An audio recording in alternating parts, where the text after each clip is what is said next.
Bom dia a todos. Enquanto eu estou gravando aqui, ainda estamos no período da manhã e faço esses vídeos geralmente na segunda-feira, depois da gente refletir sobre alguns aspectos que foram trabalhados no domingo à noite, onde tivemos um culto abençoado, onde na ocasião nós estivemos expondo as Sagradas Escrituras em um modelo que eu gosto muito, que eu tenho utilizado bastante, que é o modelo lectio continua, né?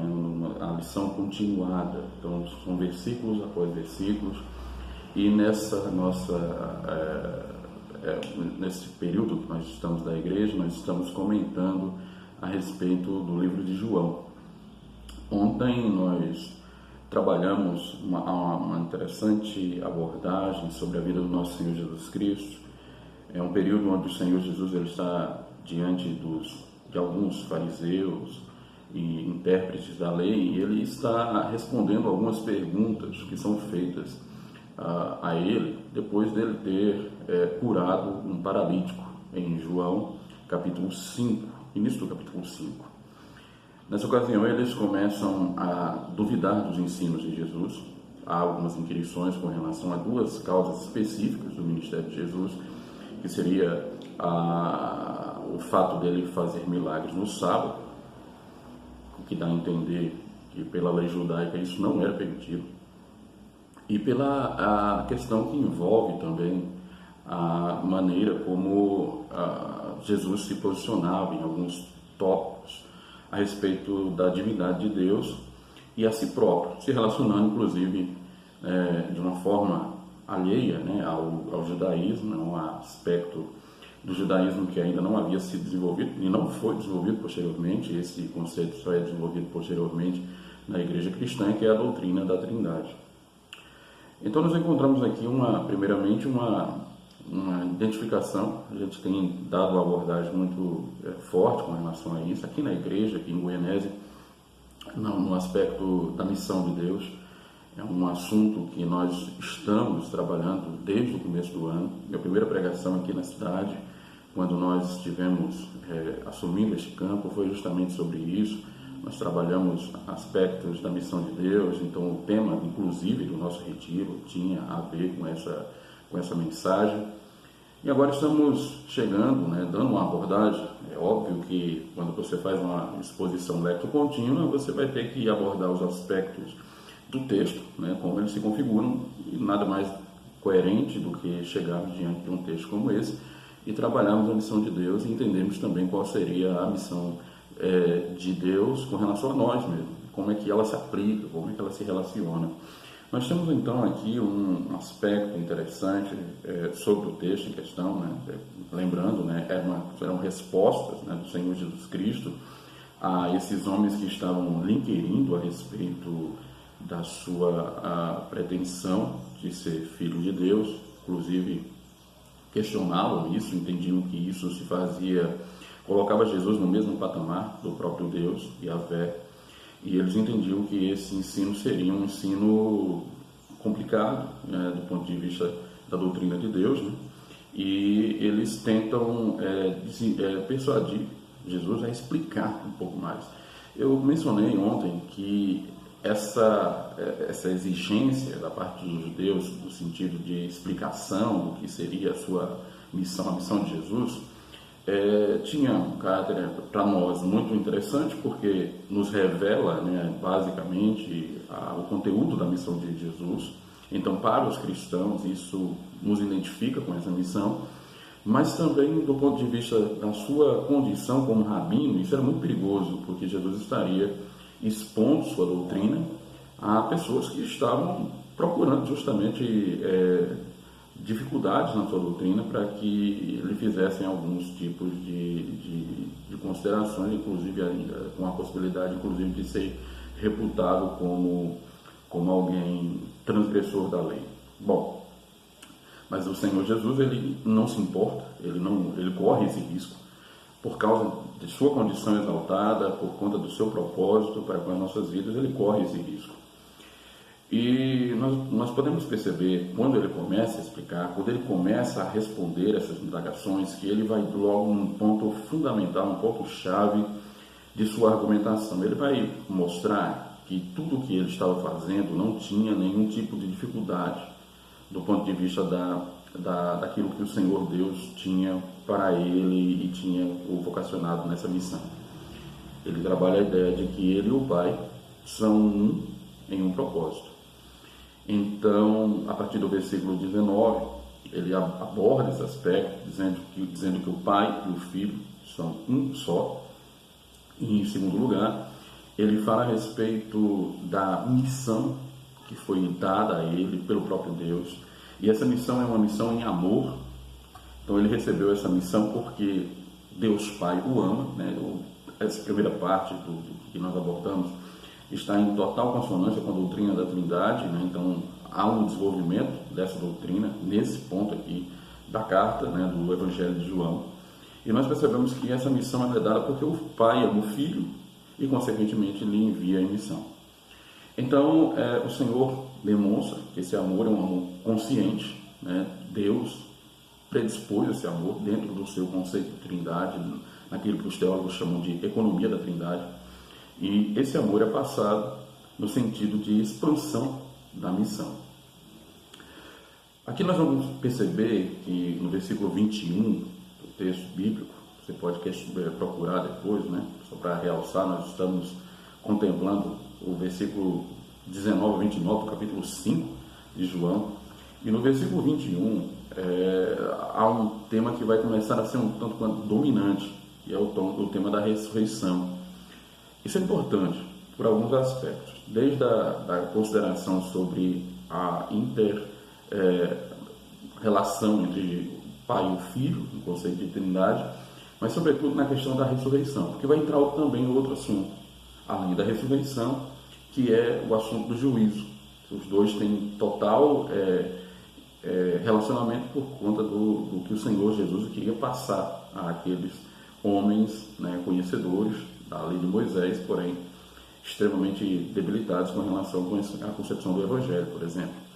Mas entendemos aqui, então, no versículo 21, que o Senhor Jesus já começa a apresentar uma doutrina sobre ressurreição. Isso é interessante do ponto de vista de sua argumentação, porque algumas pessoas que estavam ali colocando a sua posição com relação a questionamento de sua doutrina, eram pessoas pertencentes ao grupo dos fariseus, como nós sabemos, é um grupo que também defendia o conceito de ressurreição.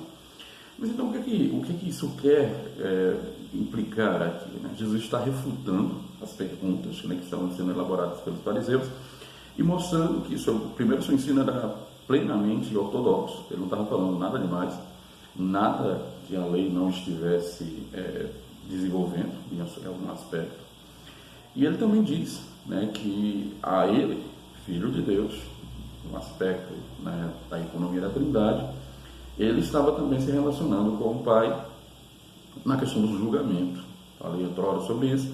O julgamento que o Pai tinha dado, estaria, né, preparando no último dia, era um ponto de vista escatológico que nós encontramos, seria também administrado na pessoa do Senhor Jesus Cristo. A ressurreição era a prova de que o Filho tinha poder para ressuscitar os mortos. E a partir do versículo 22 ao 25 ele vai falar a respeito do o julgamento de Deus com relação aos transgressores e também com relação àqueles que praticarem obras consideradas obras de justiça, obras que somente os eleitos praticam. Primeiramente, no versículo 22, ele diz que o Pai concedeu essa tutela do julgamento ao Filho e que o Filho vai honrar o Pai através do seu julgamento, no versículo de número 23. Ele fala também sobre como deve ser livre, né, o homem deve ser livre da condenação, trabalhando sobre dois aspectos. Primeiro, que ele precisa ouvir a voz de Deus, e segundo, que ele deve também, consequentemente, ouvir a voz de Cristo e ouvir o próprio Deus, pois o próprio Deus é quem tinha enviado o Senhor Jesus Cristo. Nessa consideração sobre o envio de Jesus, o interrelacionamento que eles têm, né, Pai e Filho, e também sobre alguns aspectos de sua missão, né, de sua missão como Filho de Deus, sua missão como Senhor do Universo, como alguém que estava sendo agora conduzido por Deus a ter primazia nos aspectos relativos à própria salvação.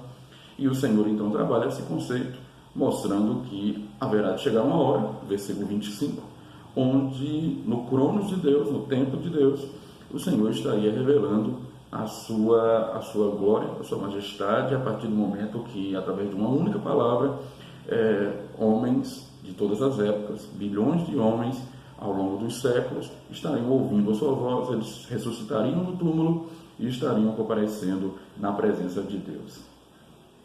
É interessante perceber, eu tratei ontem com a igreja com relação a isso daí, que tem um aspecto importantíssimo. E aí até fiz a citação de um irmão, né, que publicou na internet, dizendo sobre a necessidade que nós temos de fazer com que, quando nós estivermos pregando, nós tenhamos em vista, né, um conceito de boas novas. Às vezes o pregador, ele, ao falar, né, sobre determinado assunto bíblico, né, ao expor alguma doutrina, às vezes ele deixa de lado um aspecto de boas novas, porque o Evangelho é boas novas mesmo. E nesse aspecto aqui nós temos o versículo 26, com boas novas, dizendo que o Pai e o Filho concedem vida a todos aqueles que se achegam a Ele, todos aqueles que são chamados por eles e que têm esse relacionamento também amoroso com o Pai, com o Filho, com o Espírito Santo. Enfim, o Senhor, com o Evangelho, ele gera vida, com o Evangelho ele produz essa vida de alguma forma. Ele, no versículo 27, texto aí de João 5, vai nos dizer também que Jesus é filho do homem. A gente trabalhou a ideia de representatividade, a ideia de substituição vicária, que é encontrada nas Escrituras Sagradas, onde Jesus aparece como filho do homem, apesar de a ligação de Jesus, especificamente com o gênero masculino, não é tão grande assim, porque Jesus ele tem parentesco apenas com a Maria e não com o João, com José, aliás. Então, nesse aspecto, Jesus ele observa a ideia de filiação e representação, né? Filiação humana, né? A gente vai aos credos, né, históricos que proclamam, né, Jesus como 100% homem, 100% Deus. Então, a partir disso, como representante de toda a raça humana, que Jesus se coloca como filho do homem. Ele vai de novo, no versículo 28, tratar o assunto da ressurreição no seu ministério, e ele trabalha um aspecto duplo da ressurreição. Primeiro, a ressurreição para a vida. Uma ressurreição é um evento único, escatológico, né, para o último tempo, para os últimos dias, né, inclusive do final dessa era, né, que nós estamos passando, mas é um aspecto duplo. Eleitos irão ressuscitar para receberem a aprovação de Deus, por meio do sacrifício de Jesus, e os não eleitos, aqueles que andaram nos seus próprios caminhos, eles serão condenados por causa da sua não absorção dos princípios que foram trazidos lá atrás, que foi o caso de ouvir a Jesus, se tornarem servos de Jesus, mas também ouvirem ao Pai. Esses pontos, irmãos, são interessantíssimos, né? São importantes para a nossa consideração nesse texto. Nós dividimos esse texto nessa primeira parte, depois nós vamos ter no próximo domingo uma segunda parte. Isso tudo nos mostra a importância do ministério de Jesus e como ele pode se relacionar com o nosso ministério também, a nossa missão também.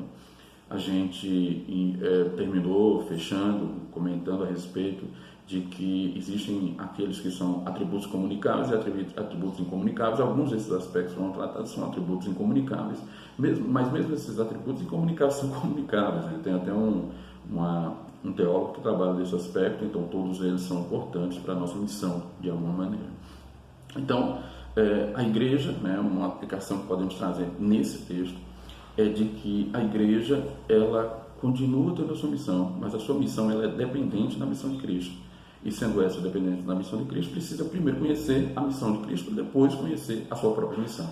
Então essa é uma responsabilidade que a igreja tem, de buscar o conhecimento da glória, da majestade, da exaltação de Jesus através de sua missão como Filho de Deus. Que Deus abençoe e façamos compreender um pouco mais sobre a missão do Senhor.